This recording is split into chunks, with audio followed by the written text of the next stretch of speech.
today we are starting a new Sunday school series on the Advent hymns. So that's what we're going to be discussing. So I'll open up in prayer and then we'll get started.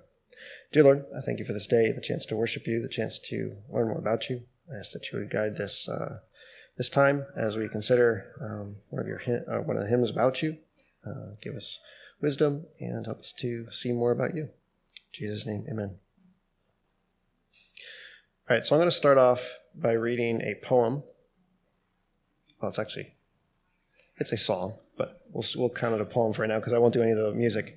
I'm going to read 4 verses. There's actually like 18 or something, so I'll spare you the 18. But the first 4 verses.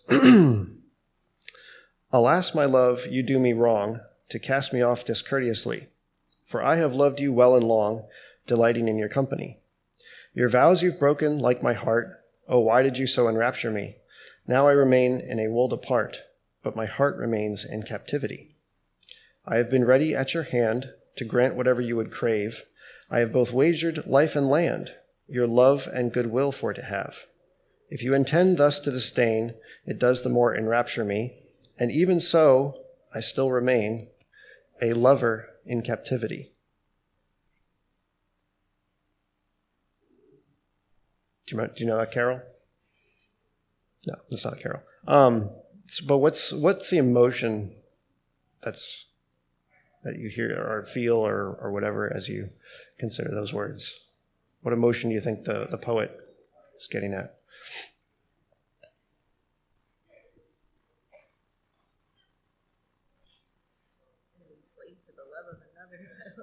Enslavement? Okay.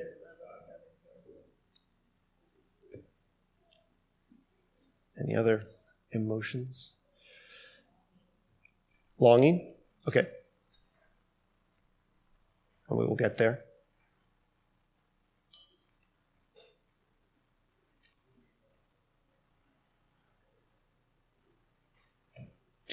Kind of a sad, there's a loss going on, right? Betrayal? I hadn't thought of that one. That was good enough. Yeah, betrayal.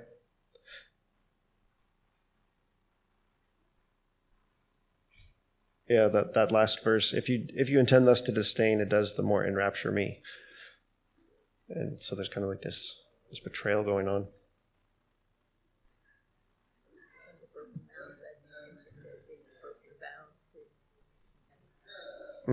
Broken vows, right?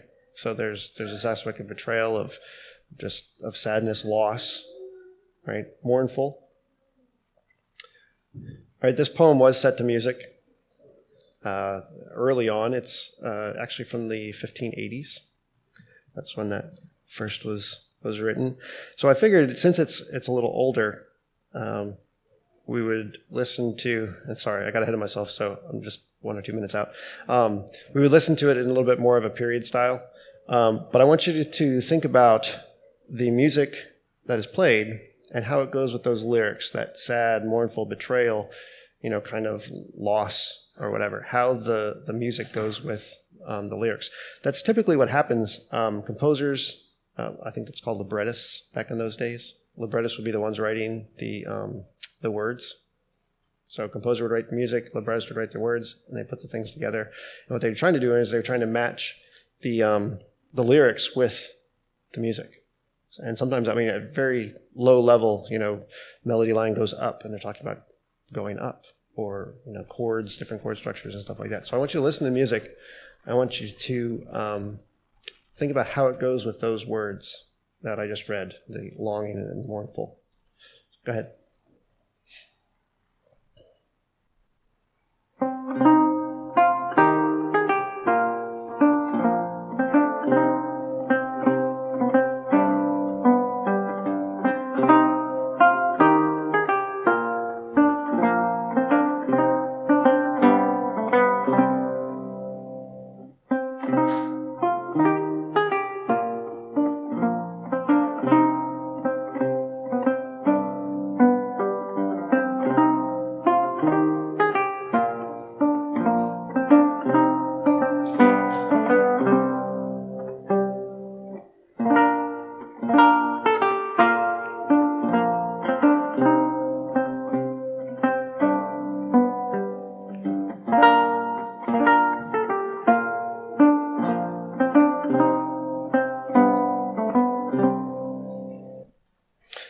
So you probably recognize that tune, right?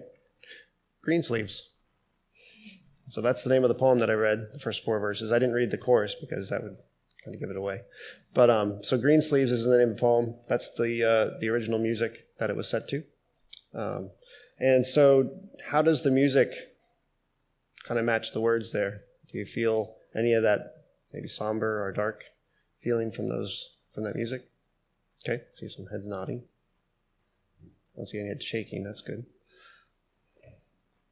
So in this case, people have described this tune as dark, haunting, sad, or mournful, right? Kind of that somber that we're getting at. However, we all know this song as What Child Is This, right? Christmas Carol. So how do you explain the words of a Christmas carol with more of a sad, somber music? What's up with that tension? Or is there tension? Maybe Christmas is sad and somber. Good.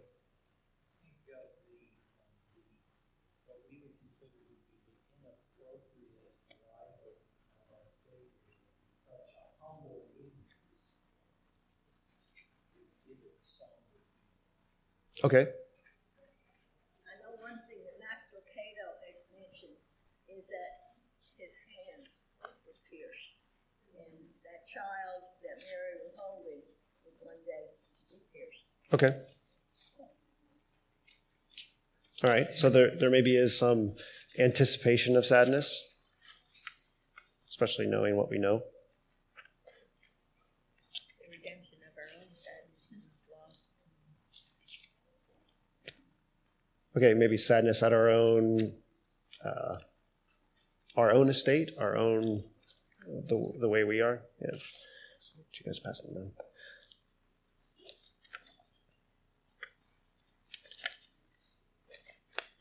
Just take a bunch here. Yep, that's fine. All right, so I want to explore this tension a little bit because it's something that I've noticed before. I just haven't really thought much about it until preparing for this class. So I want to explore that tension. And so we have an old song, like I said, 1580s or so. In 1642, they actually take that music. I don't know who they is. They. And they use it with a song. I have to read it because it's a little odd to me. The old year now away is fled is the name of the song. And it was about, essentially it's a coming new year, looking backward as well as looking forward. It's more of a new year type of hymn. It was published as a hymn. There is one verse that talks about Jesus. Mostly talks about his blessed side with a spear, his head they crowned with thorns, and at him they did laugh and scorn. So it's mostly about the crucifixion, right? But then in 1865, William Chatterton Dix writes a poem about the Christ child. He doesn't set it to music, he just writes a poem. In 1870 or 1871, they take those words, they take the tune of Greensleeves, and they put them together. And again, so we talked about that, that mournful lover who's, being betrayed in a sense, like she's just leaving him. And those are kind of the connotations of the music. And again, just feeling this tension. So why, and we're not going to know the answer to this. I don't think we will. But why would somebody do that? Why would they take these two things that kind of appear at odds, mournful, sad, and all this, and why would you match that? We've kind of talked through some of the things here already about maybe future anticipation. But what about that music just lends itself so well? What's the story? What's the story being told here? And what child is this? You can look at the words as well. How do they go together?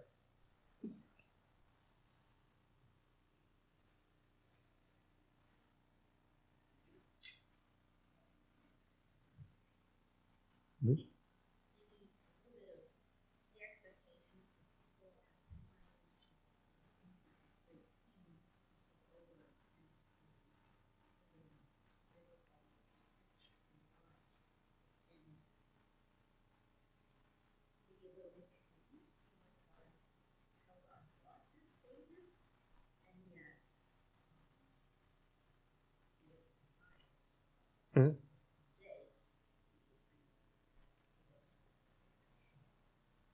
Interesting. Yeah, maybe she talked about a little bit of disappointment, maybe. And think about it. So the shepherds, right? That's what's going on in this carol. The shepherds go to see a king. Maybe they're a little disappointed. They're told that he's going to be a baby, so they're not disappointed that he's a baby, but maybe where he's laying, right? You'll find him in a manger. It's a little disappointing. Okay. Oh, go ahead. That's fine. And then we'll go back. I think it's sad because Jesus had to come to the earth because we sinned. Okay. Right. So we kind of caused him causing him to come down, lower himself. Okay. Sadness there. Okay.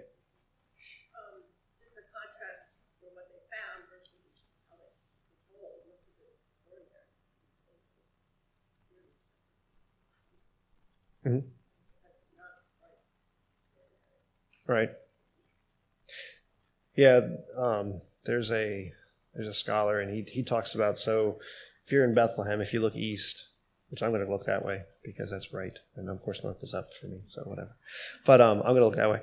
But anyway, to the east, there is a mound of dirt with a palace on top. It was one of Herod's palaces, and it would have been able to be viewed from Bethlehem. And so, yeah, this kind of contrast, oh, a king is born. I know what king's already here, King Herod. And you go and, well, here's a manger. So, yeah, there is kind of, definitely this contrast brought out of king. Huh? Anyone else? How does that juxtaposition, I guess you could say, work? I was thinking along the lines of what Gail said with kind of expectation. I thought of the word more longing. To me, that relates back even into Greensleeves. There's a longing there. And whether it was an illicit longing or not, there are rumors and all that kind of stuff around that. Either way, there's still this longing. And so I think about who longs in the Christmas story. And I think we've touched on it here and there, but who longs?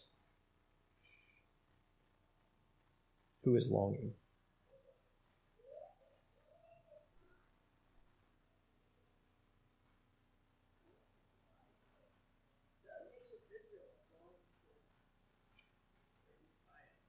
The whole nation is longing. Anyone else? I think God longs for us to be restored with him. Mm-hmm. Love and devotion. Right, so there's longing upward, but there also is longing downward.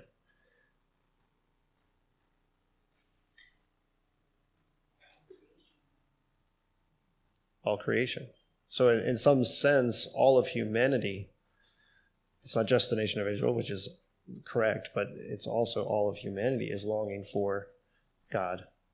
God with us, Emmanuel, right? God with us. The shepherds are longing, otherwise, why would they go? Right? They're scared, then they're overjoyed. They're joyed because they're expecting something. I do think sometimes we don't think of so much of Joseph's care and how what it was for him to have to, at one point was willing to put Mary to be, Mm-hmm. publicly, and yet he listened to God and God spoke to him. Mm-hmm. And so to me, as opposed to the sad and mournful, the longing kind of gets more something that's maybe a little bittersweet, right? So that lover longing for the person who jilted, or however you want to call it, betrayed him, right? There's kind of a bittersweet, like there's excitement there, but there's also some of the sadness. And I think longing at least captures that a little bit better. Of a feeling, and that I can kind of see with all that we've talked about. And we have talked about some of these more sad things. We've talked about some of the more hopeful things, right, about God and him coming down to us.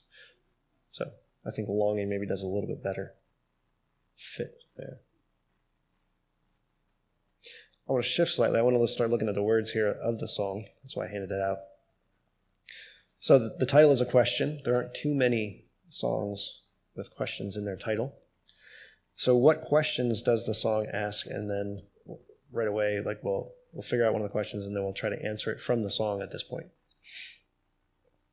So what's the first question? Who is it? And who is it? What does the song say?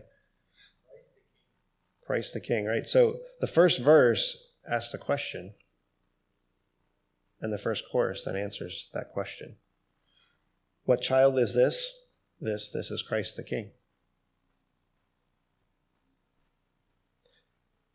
Notice too that first question just keeps on going, right? What child is this who, laid to rest on Mary's lap, is sleeping, whom angels greet with anthems sweet while shepherds watch are keeping? So that first question actually is the entire first verse. And there are two things that are, well, maybe kind of three, things that are brought out. So it's not just that it says, who is this? But then it kind of qualifies and said, who is this person that? And then there are two that's. The who is on Mary's lap sleeping, and who are the angels greeting and shepherds watching, right? Kind of interesting. It's a multi-part question, in other words. So what is the second question? If the first verse is the first question, what's the second question? What's he doing here? Well, I think the emphasis may be slightly different. What's he doing here? Right? Low estate. I actually like the more original. The one that I was looking at had all the S's look like F's and all this kind of stuff. But I did like the mean estate as opposed to low estate. But yeah, what is he doing here in this place?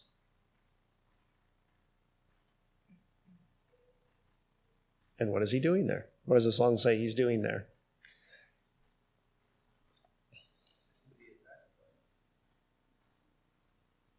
To put it bluntly, yeah. Yeah. Again, look at that chorus.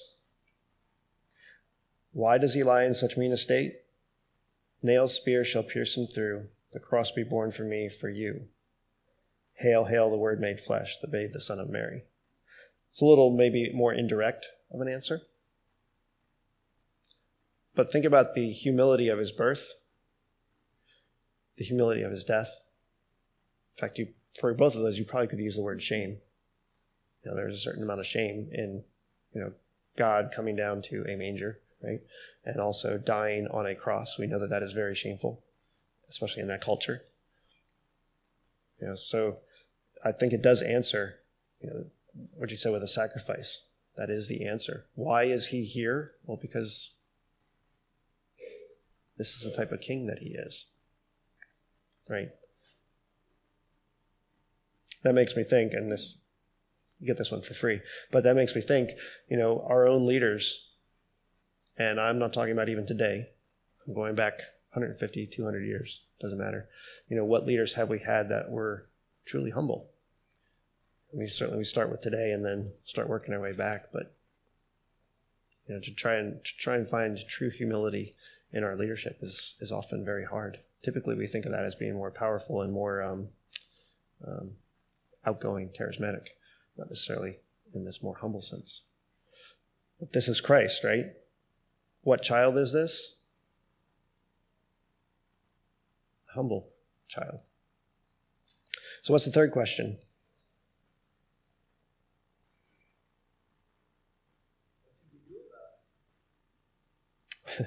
Good point. I'm asking a trick question, but you have tricked me. Yeah, no, that actually is the third verse. What is our response? So first of all, I want to ask the question, who responds in the third verse?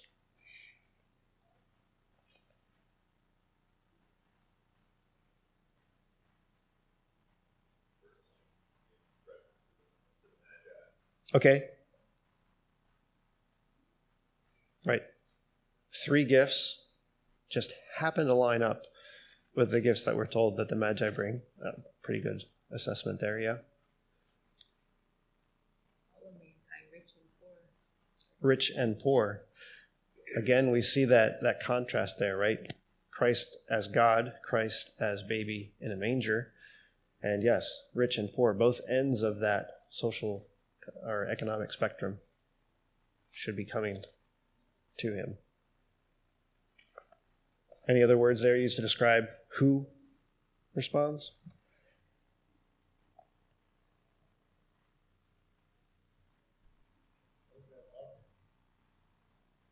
Loving hearts enthrone him. Yeah. So the emphasis is not on rich or poor in some ways, right? There's some other quality. Loving heart, right? So kind of interesting. We do tend to want to split things apart into the rich and poor. So notice that this song, we talked about this dark, haunting melody, right? I think it's very interesting. So when you get done, so the chorus, there's always at least a glimmer of hope, I feel like. And I feel that even musically. Like when the chorus starts up, there's this glimmer of hope or whatever. But notice how the chorus ends. When you get to the Babe, the Son of Mary, and we'll sing it here in just a minute. But when the chorus ends, it kind of starts getting darker again. That first time, it's going right back around into another question, right? And even then, the end of the song doesn't change. They didn't, that we don't sing a different, lyric or we don't change the music for the last chorus. It kind of ends in this mysteriousness, right? I do want to look at one thing, and I forgot this when we were in verse 2 there. So what do you make of the second part of the second verse? Good Christian fear, for sinners hear, the silent word is pleading. This one just stuck out to me as I didn't know what to do with it, I'll be honest. I have an idea, but I don't really necessarily like it. But so good Christian fear, for sinners hear, the silent word is pleading.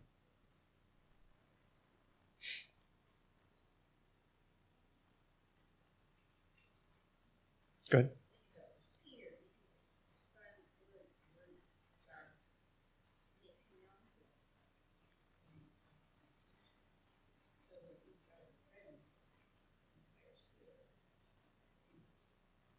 Okay.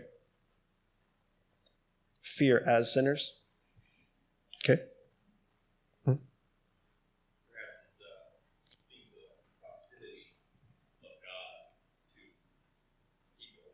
And anytime God is close, you don't have to fear. Okay. So here it is right here.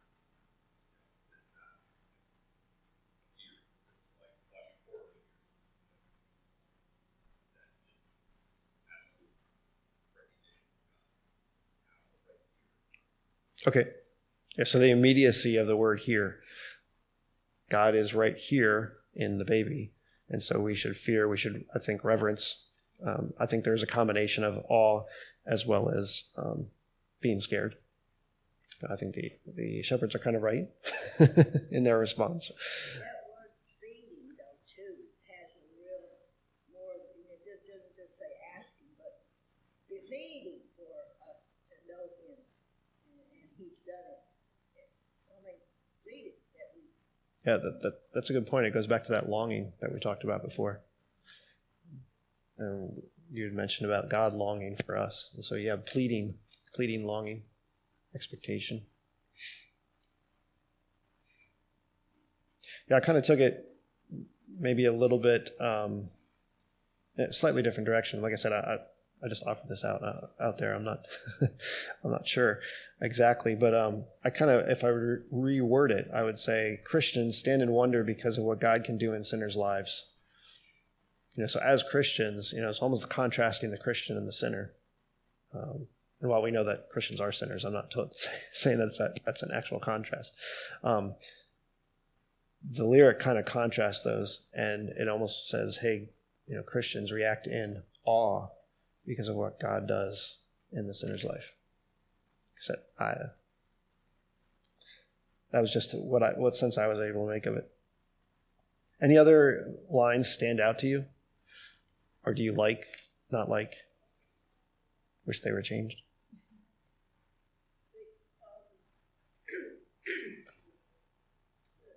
The second verse, where oxen asked for eating, I was just like, oh, kind of confused with that.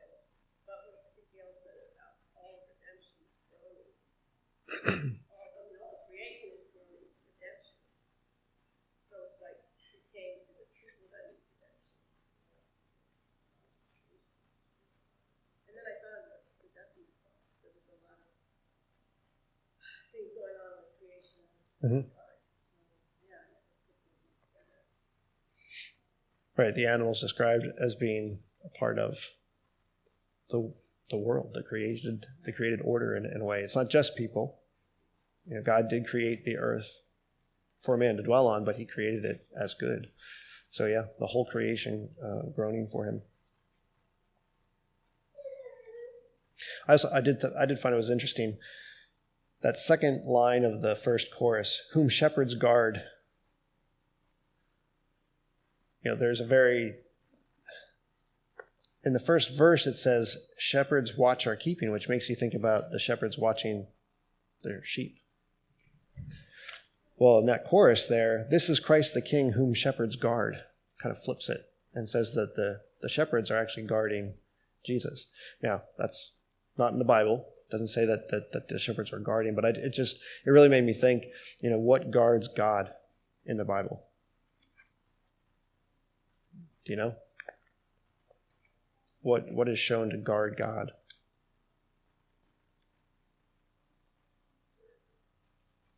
Cherubim, yeah. Seraphim only mentioned once, the cherubim are mentioned more, but yeah, essentially, yeah. And not like the cute little things that you see in Christmas stores or Valentine's Day stores and all that kind of stuff, right? But cherubim, typically they're pictured more like almost like a sphinx with wings. I think that's more Babylonian and Egyptian. But like cherubim are there to guard God, and maybe not quite guard God, but they guard the presence of God. Okay? And here, again, that contrast, right? Here the shepherds guard him. I thought that was a neat little image in the song. So Christ comes down from heaven, leaves the cherubim, I'll see you later, and comes down, and now he's willing to be guarded by shepherds. Again, not necessarily in the Bible that way, but I think it's an interesting part of the song there. Good. I think the last chorus is an interesting contrast too, because you're told to raise the song on high. You think of singing praise loudly, and then yet the virgin sings her lullaby. You don't sing lullaby loud. Yes. It's got to be quiet, and then it goes right back to the loud, because joy, joy. Yet we have the baby. So it's like the contrast. Mm-hmm. I think too, carrying that to this song itself.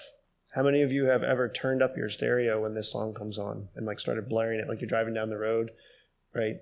And you're just waiting for, you know, the guy to pull up next to you with, you know, rap or whatever playing, and you're like cranking what child, like raise the song on high, and yet the song that we're singing is that more somber, that more, you know, longing or a reflective song.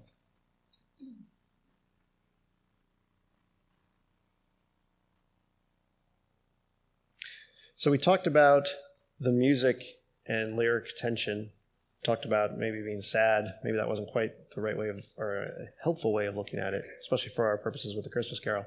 Talk about longing, which I think is at least useful, right? We can talk about the longing of God. We can talk about the longing of man for God, right? So I think that's at least useful. But why? What use do carols, particularly carols this time of year, have that are more reflective? Are there any other carols? So for a second, think, you know, Joy to the World. Angels we have heard on high. Hark the herald angels sing. Right? There are all these kind of loud, direct Christmas carols that we have. Can you think of any other carols that are more mellow? Silent Night. That's one of the big ones. O come, Emmanuel, yeah. That one also has some of that minor chord structure in it, which the minor is what makes this so dark and haunting. A little bit different, but yeah. Yep. Anyone? Any other? So what do they do for us at this time of year? Obviously, they're talking about Christ, so they do that for us. But any times when you think of these being sung?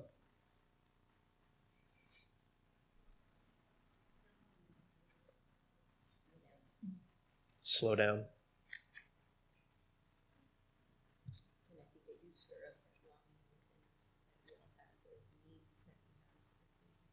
Okay, stirring up longing. Yeah. For me, I feel that I like Celtic music and that minor seventh chord.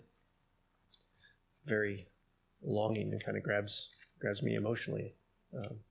So yeah, stirring up longing within us.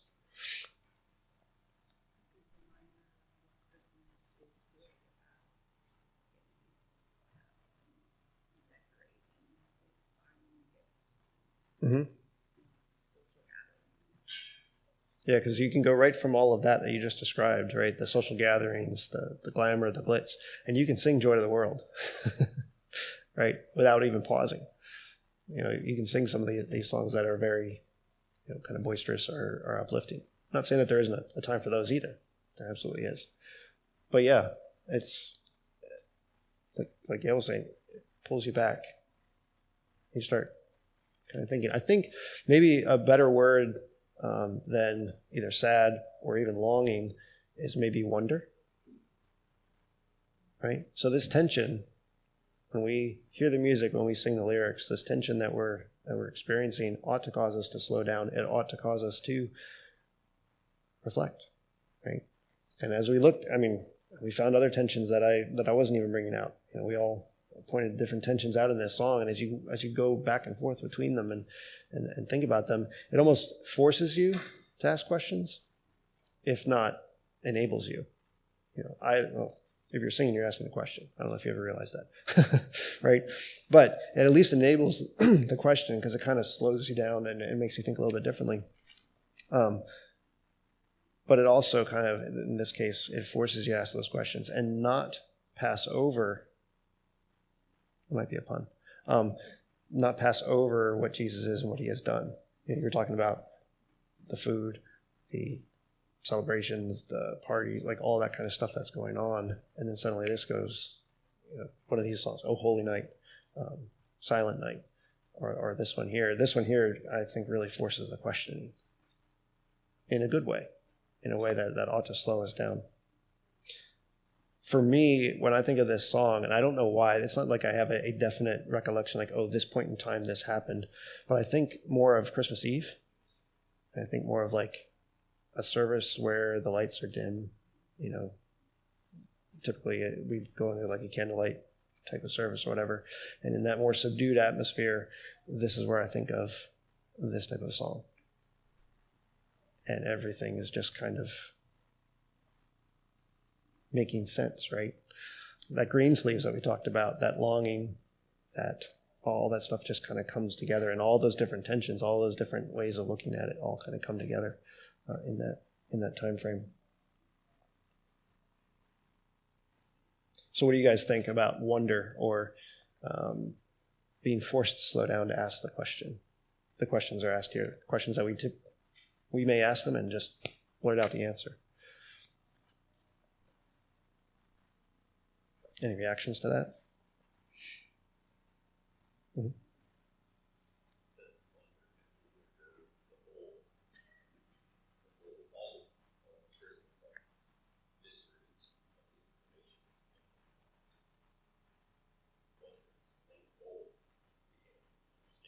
Mm-hmm.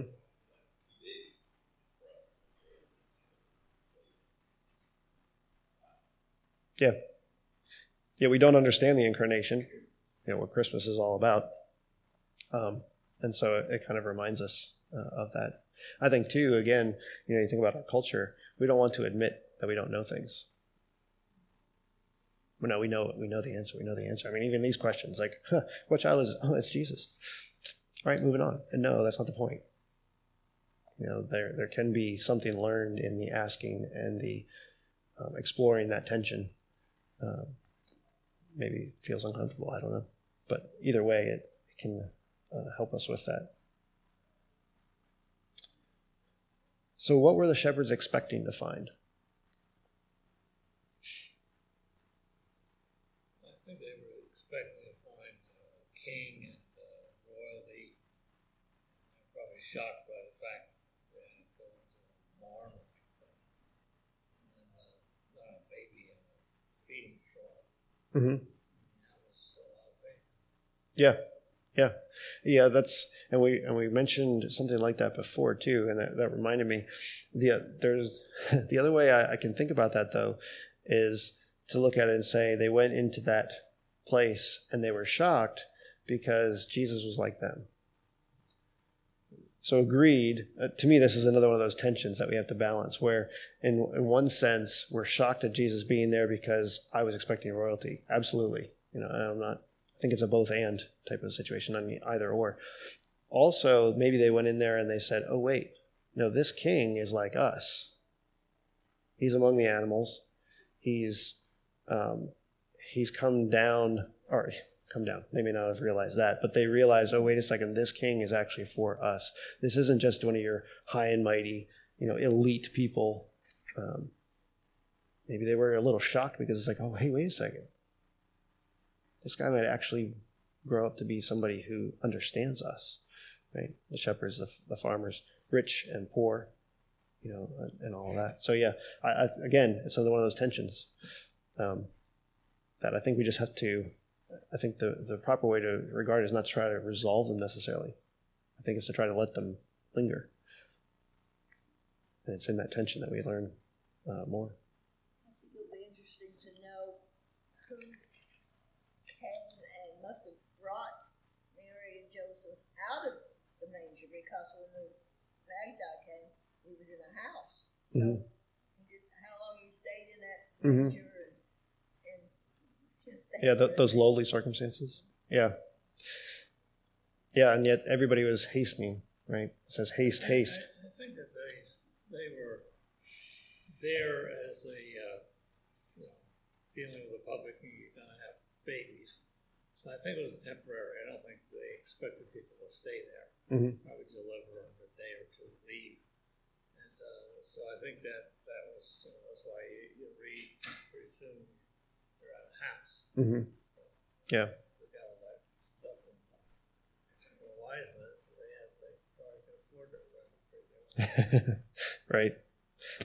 Yeah, so everybody's hastening to see all this and to look on this king. And like I said, keeping in mind that picture of being able to look just on the horizon and see one of Herod's palaces just cements that contrast even more between the leadership that we typically look for or have, either way. I think we're guilty of both just having and not liking, but also in looking for versus what Christ is offering as leadership and that humility. The other thing too is not all, but a lot of the inns for poorer people, they just have one big area. So you have a woman who's going to give birth, so she's going to do that in front of 20 different families, and so they would use their statements. Okay. So I don't think it was a big shock, especially if it's been announced by angels. I don't think it was a big shock that they were there, because that was the custom. Do you want to play? And then we'll sing through. So I printed this out because our hymnals actually don't have the second and third chorus. They use all the same chorus for all three verses. So I figured we could sing all three verses and the three different choruses.